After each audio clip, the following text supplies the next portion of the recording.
hano ukizana gutya zana ka kaboko gutya turutse hano 1 funga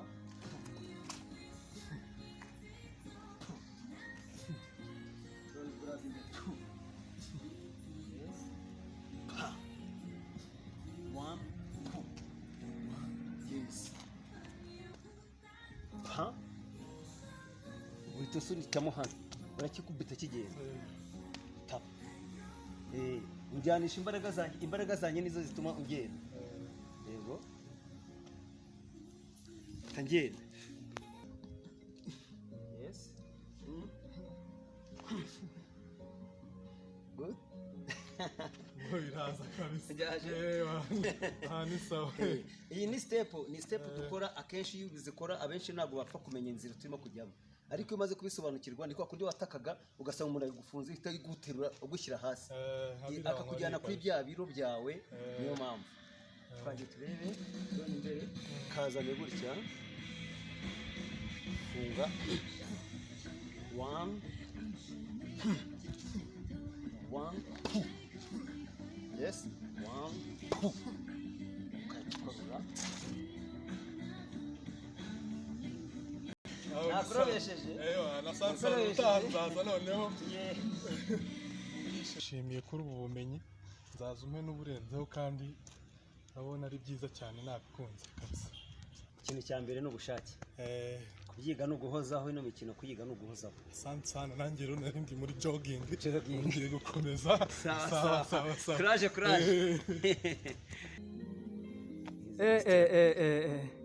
master yana mbonye ufite taichi hatari kabisa. Ngiye kabisa ibintu nabona bidasanzwe, ariko hari abantu bakunda nkunda kubona afite amakuru menshi cyane. Naye hari igihe nigeze kubona wigisha muri gym, ukigisha kung fu, ukigisha aerobic style.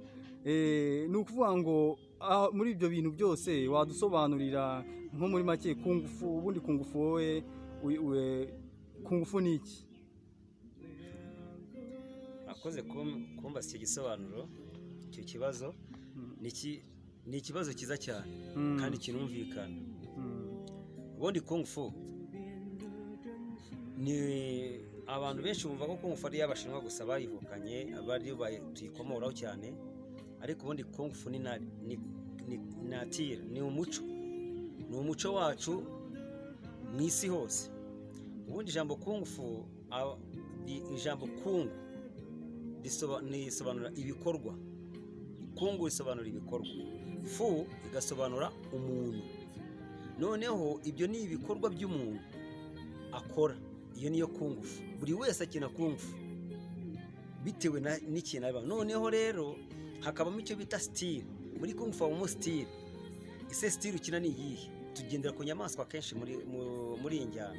Iyo nimba urebye inkende uravuga ati style uko natire y'inkende, umuco w'inkende, reka nigana umuco w'inkende, uko ikina, uburyo yishima, uburyo irakara, uburyo irya, uburyo buri kimwe. Niyo mpamvu uzasanga bakuvuga ngo kung fu ngo ikina bigana inkende, ugakina bigana ipusi, ugasanga bigana mantisi, ugasanga barigana snake, ibintu nk'ibyo, ugasanga bigana tiger, ugasanga n'ibyo.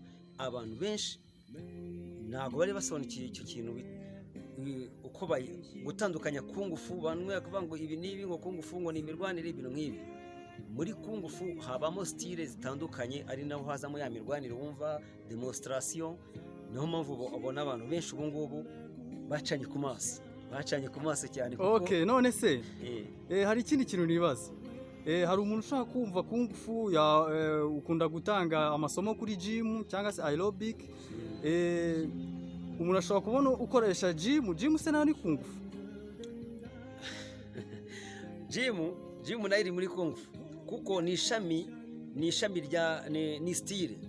Muri gym habamo icyo bita cardio, aerobic, hakabamo zumba, taibo, hakabamo n'izindi style zitandukanye. Habamo ni amoko ageze mu 9 ya aerobics y'amastyle. Abantu benshi rero hari igihe batazimenya kuzivangura, ugasanga umuntu arakubona uri gukina kino ukavuga ati uyu muntu akina ibi akina, ariko ubundi aerobics nayo iri mu gice cya kung fu kuko ni imikoro, ni ibikorwa ukoze. None tukavuga ati ngiye nakinnye wenda tekinike nakinye style ya taibo ukavuga ati ngiye nyina tekinike ya taibo nkanjye ngiye nize taibo niga aerobics iyo bita zumba ntabwo nyifiteho nonse cyane ihagije ariko nyifiteho nonse ko nahuye n'abarimu bayinyigisha ugasanga harimo iyo bita aerobic zumba utazisa iriya njyana yo kubyina ntabwo zumba washobora niyo waba umeze ute ni ibintu byinshi gusa muri kung fu habamo style zitandukanye ukina boxing ukina judo ukina karate ukina buri style yose abarizwa muri kung fu ku bantu babasha kumenya ko kung fu igisobanuro cyayo kung fu ni kungu ni ibikorwa fu ni umuntu ni ibikorwa umuntu akora ahubwo style ukina ni iyihe kugira ngo wowe wifiringe muri icyo kintu nimba ari feeling ukina muri karate naho harimo taekwondo karate shotokani wadoriyo n'izindi ukavuga ati rero ngiye nyina muri iyi style iyi ni bitewe n'amarangamutima yawe n'icyo washatse kugeraho niyo mpamvu kireka gusa iyo uhuye n'umwarimu ufite hano uri maco aho ngaho nibwo aguha buri style yagiye yiga. Okay. Ni ukuvuga ngo se muri no programme waduteguriye kuri no televiziyo Beacon of Talent guturuka muri Homies ndabizi ni mudufite byinshi bijyanye na entertainment, sport, film, ibintu byinshi cyane n'umuziki gusa ubu ngubu dutangiranye nawe kugira ngo utubwire gahunda waba ufite y'ibintu ugomba kugeza ku bantu bagukurikira. Urakoze nk'uko ubimbwiye gahunda iriho niyo kuzamura impano z'urubyiruko zitandukanye n'abana bari bo bose wifitemo impano waba ukina karate kung fu karate boxi judo taekwondo waba ubyina waba uririmba waba uhanga buri kimwe cyose niko gahunda zimeze bayime kuzaza bazamura buri muntu impano kuko abantu benshi bafite impano ariko hari igihe batamenya kwisobanukirwa uburyo zirekura ni muri ubwo rwego rero natwe Homies yabashije kudutera inkunga iradufasha iravuga ati irashaka kutuzamurira talent z'imano zitandukanye buri muntu wese uririmba ngwino uririmba uzamure talent yawe buri kimwe cyose dukoremo harimo abastari benshi twagiye bafite culture umwimerere bwo kuririmba batwicara bakaririmba kuki se bataza ngo turimba ahubwo nibaze cyane uzi uvuga kungufu tuzi kumasha kungufu ubundi natwe mu muco nyarwanda nuko abashinwa bahise bavuga ngo bakayitirira kungufu ubundi mu kinyarwanda wacu twari tuzi kumasha no gukira no gutegana za rugondi ihene mujya muvuga izo zose ni hani wacu za jido zituruka hani wacu muri za rugondi ihene bagahindura amazina atandukanye tugashaka kubijyana tugume muri karica yacu turebe ukuntu tuzamura u Rwanda twifuza. Uko mbitekereza ntekereza ko hari abantu bagukurikiye bafite amatsiko yo kumenya kuko mu kanya gato hari akantu tubashe kutwereka ukubisa akantu nge ndumirwa kiriya gisore rwose yewe ntago nabona agakiri bukwica ahubwo rwose nabifite ubwoba gusa icyo nagusaba gira utuntu duke tugaragariza hano mu masomo ufite ugiye kugaragariza abagukurikiye kugira ngo babone intangiriro ese kungufu umuntu ugiye gutangira kungufu ahera he cyangwa se uratwereka mu ncamake aho ngaho ukibimbaza gutyo mu ncamake ikintu cya mbere ubundi byose bibanza guturuka muri wowe kuko kungufu ni ikintu kinini nibwo ari nk'uko nababwiye ngo ni imikoro iyo ari yo yose ahubwo style iyo ari yo mu buzima bwanjye ubundi buri ufite style wese ashaka kugaragaza impano azaca hano kuri ino televiziyo ajya atambutsa ntazahezwe kuza ufite ubumenyi ngewe ntabwo nemera ko mfite ubumenyi buhambaye cyane ariko ku bumenyi mfite mbasha kubusangiza abagenzi banjye nk'uko mbyemerewe hano mu gihugu cy'u Rwanda n'ahandi najya nkabasha kuba nabutanga ko tubifitiye ubushobozi aho ngaho ikintu cya mbere no gushaka gukina kungufu ni bituruka mu mutima wawe muri style mfite zitandukanye hari iyo gym hari iyo gukora nka Wing Chun, Mantis and Pakwa iyo bita Zempi Kwan ni style zigiye zitandukanye ubwo sinzi itangiriro rya mbere gusa reka tuzamuke ugende utwereke kabisa.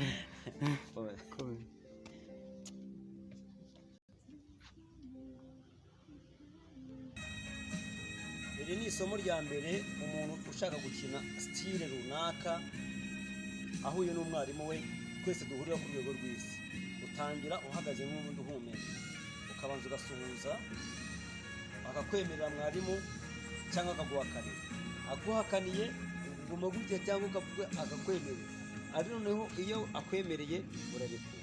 Itangiriro rya mbere rero, disipurine ya mbere ubasha gufungira. Aha harimo n'umuti, harimo umuti ku buryo ubasha kwiga gufungura izi nzira. Aha noneho umaze gufungura aha urabara ni asansi wuyo shiba ju eshiri, kiri mu gishinwa. Mu kinyarwanda ni ukubara rimwe kugera ku 10. Warangiza ukabanza kwiga inzira zo kuvuga ngo ese posiyo iyi ni disipurine ya mbere, ugakurikizaho iya kabiri bahagana. Aha muri ka sisiteme umanuka ugakubanza kumenya ngo ese aka kaguru ni akahe, ni stretching. Niba stretching wumva ko ufungura, ukabara 5 cyangwa ukabara 10, ukongera ugakora change. Aha urongera ni imitsi irimo kugenda urambura hano, ubara 5 cyangwa ukabara 10 bitewe n'uburyo ki uri kwifungura. Warangiza ugafata hano ku mavi ukarekura system za hano hapa. Uko ufungura ni ya mitsi kwa kundi uturekura.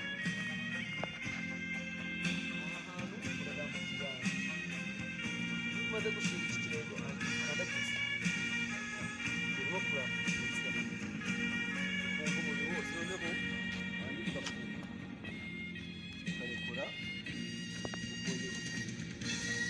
ukongera ugasubiramo nanone hano ukazamura ugafunga